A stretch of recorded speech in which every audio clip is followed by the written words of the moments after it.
Here's something I've always wanted to do. I'm going to try this out. See if it works. Lock the door. That's great. That's good. Yeah, I'm not going to blow a bunch of smoke here and waste a bunch of time. I'm going to get right to the point. One thing that I really great thing I saw the other day, Richard Pryor said, and it was really powerful. Basically, he comes out and he's crying and he's like, "What did you do with my son? What did you do with my son?" And people, he said, "I'm God. Where's my son? What'd you do to him?" And people said, "Well, they killed him." "Oh no, they killed him. Well, what did you do to Martin Luther?" "I sent Martin Luther." What'd they do?" "Well, they killed him." And he said, I can't remember the third one. JFK. What's that? JFK. Oh yeah, what did you do with John F. Kennedy? He said, "He killed him." I can't believe it. I can't believe you. And then he just looked at the audience and he turned and he said, "You're on your own." And I thought, yeah, we live in a wicked world. There's no question about it. And without his help, I know one thing, I wouldn't be here right now. I know other people wouldn't be right here. Rob, my friend Chris, Michael, Jason, and I can look around and wouldn't be here. There's no question about it. So, I mean, for that, I thank God. And I guess, my testimony is this. I stayed sober most of my life until I was 40 just because my job required it as a truck driver, and I really couldn't use dope on the road. And I worked for a big company that checked us regularly, yada, yada. But the one thing I was, and was basically a sex addict, I was kind of like addicted to getting hookers, And the one thing that truck driving afforded me was like, I could go all over the country, and I knew all the truck stops. See, in truck driving, all you got to do is get on the radio, and you just say, "Hey, where's the commercial company out there?" They just tell you, "Go to that truck. There's all kinds of girls working that lot, that lot." And then, when you take your break, we'd go down to Nuevo Laredo. We'd go to Juarez. I mean, it was just all night, girls, hookers, all that, So I got a full dose of it. But here's how it all started. Kind of interesting story is I was really, I was at the end of my marriage. My wife had had it with me blowing all my money and not, taking care of my family. So I ended up in this ministry called Victory Outreach. And it was basically a Latin gang ministry. I mean, these were all Latin gang members. And they were in Des Moines. They had just started a new ministry in Des Moines, and I got to know these guys and yada yada. Well, there was a guy from Hollywood that came out there with it. And his name was Joe Blobber. He was a lead writer for Mork and Mindy. In fact, he's the co-creator of Mork and Mindy. He wrote for a bunch of sitcoms. What else did he write? Oh, yeah, Laverne and Shirley, and yada yada. He was a Jewish guy. And he said, "Hey, look, I've got this album I'm trying to do." I was a musician. I always played in rock and roll bands. And he said, "You're a good player.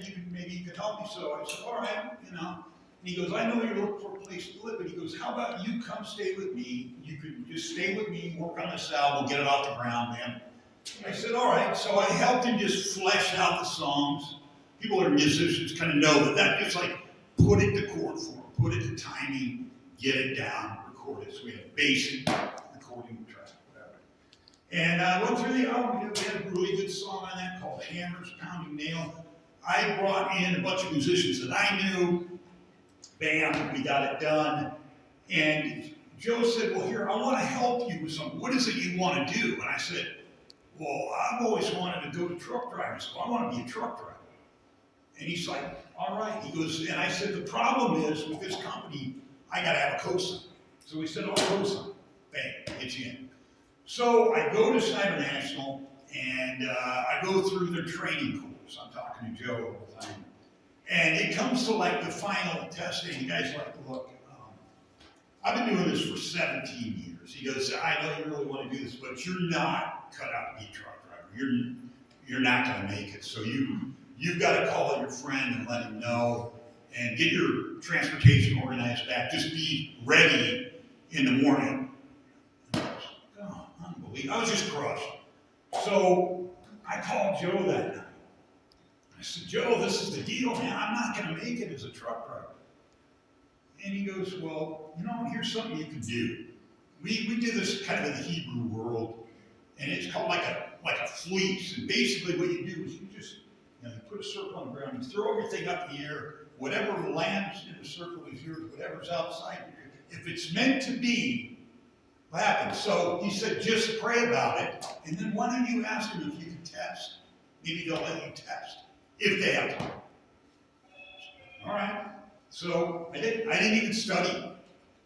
Went to bed, prayed, and then I said to the guy, hey, look, my bus doesn't leave until like 10 o'clock. If you have time, could I take the drive test? And he goes, yeah. He goes, I mean, you got everything packed, you ready to go? Yeah. He goes, all right, yeah, that's fine, you can ride along. And if we have time, I'm not promising you anything. So I ride along, well, so happy you had time. He said, yeah, if you want, you want to try it? I was like, okay. So I do the test, and then he's like, okay, and then he runs me through it again. And he goes, here, stop the truck. He goes, I've been doing this for 17 years. What did you do? I said, I just called my friend and I prayed. He goes, I got to pass you. You didn't make one mistake. He said, the whole time you've been at 1s, 2s, and 3s. Never higher. And you scored perfectly 2 times in a row. So he goes, I'm going to go ahead and take the written test. We'll see how you do on that. So I took the written test, and that's with hazmat and everything. And I ended up with a 98 on that, which was the highest in the class. And I didn't even study for it. And now the administrator comes running down the line, he goes, man, I have never seen anything like this. What did you do? I said, I didn't do anything, I just prayed. So I became a truck driver. But you understand, the truck driver opened the door to all my favorite sins. I mean, it was a smorgasbord of sin. I'm not kidding. And so what I realized in that was what this was all about. Was, see, we don't realize how twisted and messed up we are until we have shit all over us. Once you look at yourself in the mirror with the shit on, then you go, oh man, I got to do something about this. This is bad. This is a mess, right? It scared me. I didn't think I was going to make it out. And vomit. What's that? And vomit. Yeah, everything. And so later on, I came off the road, and I became very dedicated to music. I pursued music with everything because I was like, at least I'm not in that world anymore, and I'm out of that. And I began to pray, and I started working as a street performer. I was okay with poverty at that point. And my relationship with God, boy, I tell you, I'd seen my life flash in front of my eyes so many times out there. They put me in some of the worst scenarios. I had to run from Poland Springs, Maine, into New York City twice a week. Most truck drivers don't even go into New York City. But that was a requirement. I was based with a New York company, or New Jersey company out of New Brunswick, New Jersey. So you had to deal with New York City. If you got to go in by 3:30 and be out by 5:30, or you are in bed. I mean, the Bruckner Expressway, the BQE, the LIE, the Whitestone Bridge, the Ferrazano Bridge, the Tappan Zee Bridge. I remember them all. And it was a nightmare. So guess what? When I got back to Des Moines and I had a guitar, I was happy. I didn't care, that I wasn't making much money, but I really felt like, and I prayed a lot then too. I started praying. I listened to Joe. Now Joe had my attention, right? So I played every day, and me and this guy, he heard me play. He's like, man, he goes, I like playing blues and bluegrass. And it's like, yeah, I like playing with my fingers. I do a lot. And when I was driving truck, I went into Nashville a lot, so I saw a lot of the Nashville finger, which were great. And I got on that, man, and I got a couple Nashville books, and man, I was playing, man. And we played just nonstop every day. I figured out how to make a living playing guitar. Then I was also with three bands. I got on this band, it was a live band karaoke band. We were like the first in Des Moines. The problem with this band is that you had to learn like 500 songs because people come up and they want to sing, yada yada. And so what happened was, it's another group. Governor Terry Branstad's birthday party came up, and he said, man, I heard about you guys. This is kind of a revolutionary thing. You're doing live band karaoke.